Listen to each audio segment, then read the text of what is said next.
नमस्कार दोस्तों, आज हम चैत्र नवरात्रि के दूसरे अध्याय की कथा सुनेंगे। ऋषि बोले, प्राचीन काल में देवी देवताओं तथा दैत्यों में पूरे 100 वर्ष युद्ध होता रहा। उस समय दैत्यों का स्वामी महिषासुर था, यम देवता का इंद्र था। इस संग्राम में देवताओं की सेना महाबली दैत्यों से हार गई।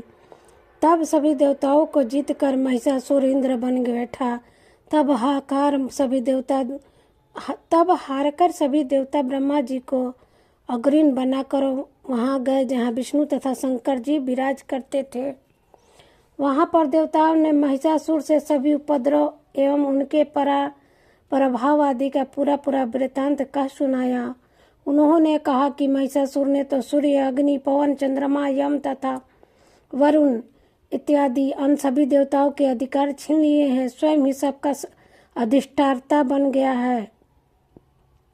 उसने सभी देवताओं को स्वर्ग से निकाल दिया है। महिषासुर दुरात्मा है। देवता पृथ्वी पर मृत्यु की भांति विचरण कर रहे हैं। उसके वध का कोई उपाय कीजिए। इस प्रकार मधुसूदन तथा महादेव जी ने देवताओं के वचन सुने तो क्रोध से उनकी भवें तन गई। तब भगवान विष्णु के मुख से एक महान तेज प्रकट हुआ।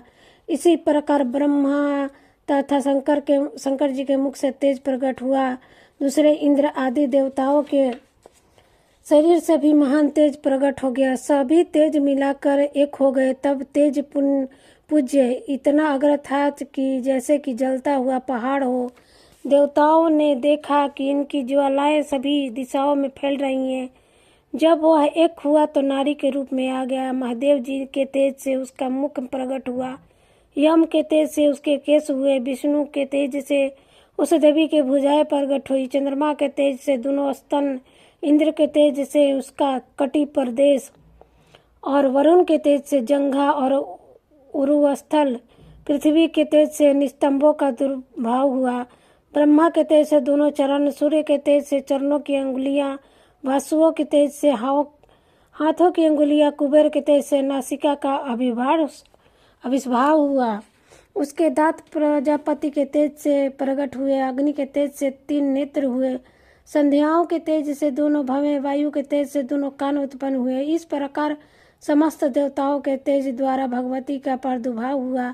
इस प्रकार सभी देवताओं के तेज पुंज से प्रकट हुई। देवी जी को देखकर महिषासुर पीड़ित समस्त देवता से प्रसन्न हुए। महादेव ने देवी को अपने त्रिशूल से शूल निकाल कर दे दिया। श्री विष्णु जी ने अपना सुदर्शन चक्र प्रकट करके दे दिया। वरुण ने शंख तथा अग्नि ने उसे शक्ति दी। मारुति ने उन्हें धनुष दिया और बाणों से भरपूर 2 तस्कर दे दिए। देवराज इंद्र ने अपने ब्रज से ब्रज पैदा कर दिए। फिर इस सहनेत्र इंद्र ने ऐरावत हाथी से घंटा दिया। यमराज ने कालदंड से दंड प्रदान किया। सागरपति ने रुद्राक्ष माला अर्पित की। ब्रह्मा ने कमल कंडलू भेंट किया। सूर्य ने भगवती को भी रोमकूप में अपनी किरणें प्रदान की। काल ने तलवार और उत्तम ढाल अर्पण की। क्षीण सागर ने हार तथा कभी न पुराने होने वाले 2 वस्त्र भेंट किए। इस प्रकार चूड़ामणि, दिव्य कुंडल तथा 2 कणे भी भेंट किए तथा चमकता हुआ अर्धचंद्र, सभी भुजाओं के लिए बाजूबंद, चरणों के लिए नुपुर और कंठ के लिए सर्वोत्तम कंठूला भेंट किए। इस प्रकार सभी अंगुलियों के लिए जड़ित मुद्रिकाएं प्रदान की। विश्वकर्मा ने निर्मल पशु भेंट किए और अनेक रूपों वाले अस्त्र, अभेद कवच, मस्तक तथा गले में धारण करने के योग्य सब कुछ कभी न मिलाने वाली कमलों की माला दी।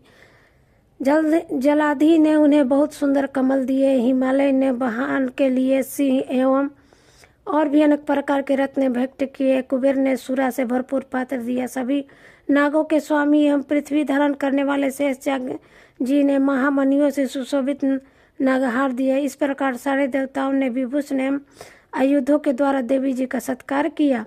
तत्पश्चात भगवती ने अट्टहास करके उच्च स्वर में गर्जना की। उसके भयानक नाद ने सारा आकाश भर गया। तब देवतागण प्रसन्न होकर उस सिंहवासिनी देवी की जय जयकार करते हुए मुनियों ने भक्ति भाव से नर्म होकर देवी जी की स्तुति की।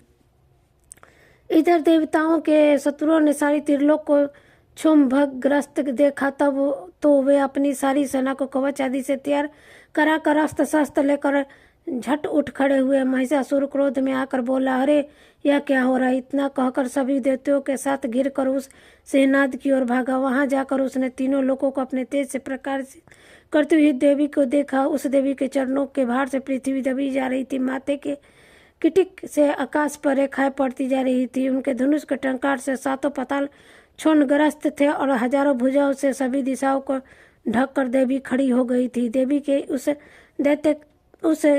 देवी जी के साथ उस दैत्य का युद्ध आरंभ हो गया।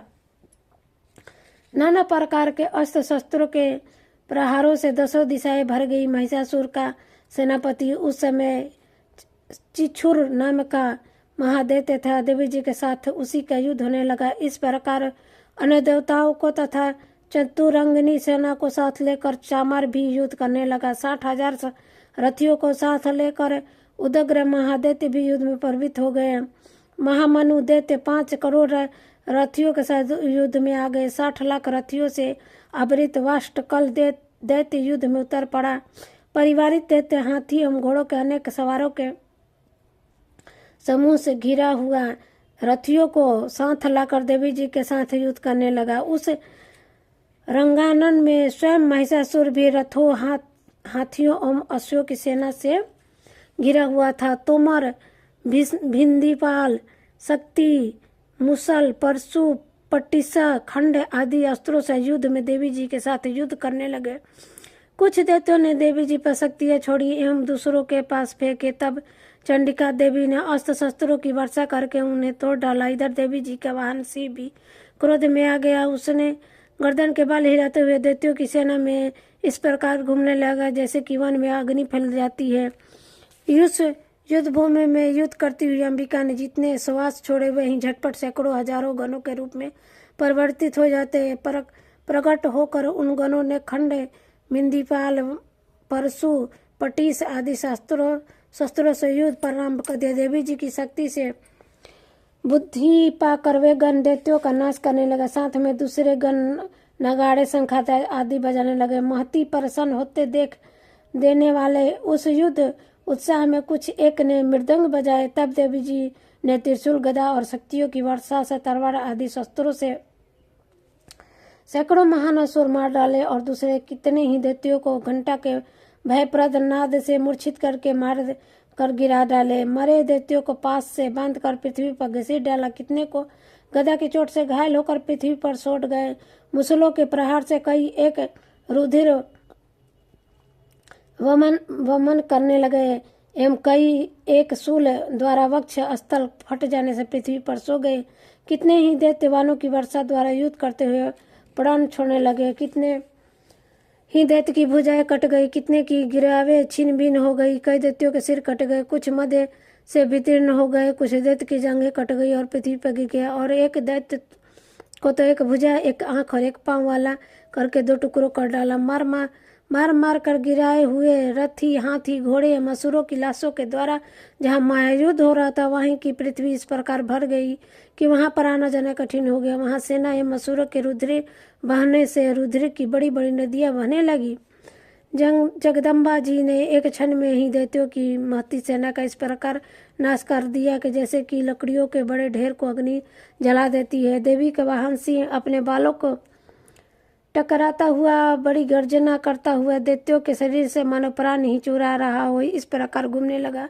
देवी जी के उन गणों में महाअसुरों के साथ बड़ा युद्ध हुआ, जिससे प्रसन्न देवता होकर आकाश से पुष्प की वर्षा करने लगे। तीसरे अध्याय की कथा हम अगले बार सुनेंगे, अगले दिन।